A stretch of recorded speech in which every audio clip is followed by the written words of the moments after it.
আহারে মা কারে বলে রে, আমার জন্মস্থান তো শরীয়তপুরে, আমার শরীয়তপুর সখীপুরের একটা লঞ্চ ডুবছিল আজ থেকে বেশ অনেক বছর আগে।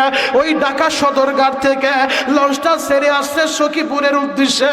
এই যে কুমিল্লার পাশেই তো চাঁদপুর, এই চাঁদপুরের একটা ঠোঁটা আছে ত্রিমোহনা, ওই চাঁদপুরের ঠোঁটায় আইসা আমার ওই শরীয়তপুরের লঞ্চটা ডুবে গেছে। ওই লঞ্চের ভিতরে আমার শরীয়তপুরের একটা ছেলে ছিল, আহারে রিপন তার নাম, ইসলামপুর কাপড়ের দোকানে কাজ করত। মায়েরে টেলিফোন করছে, মা গো মহাজন আমারে বেতন দিছে রে মা, আমারে বাড়ি যাওয়ার ছুটি দিছে, ও মা আমি বাড়ি আসবো, তোমার জন্য কি নিয়ে আইব?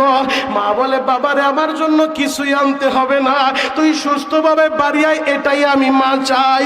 ছেলে বলে মা গো আমার ইনকামের টাকা দিয়া তোমার জন্য একটা কাপড় আনতে চাই। মা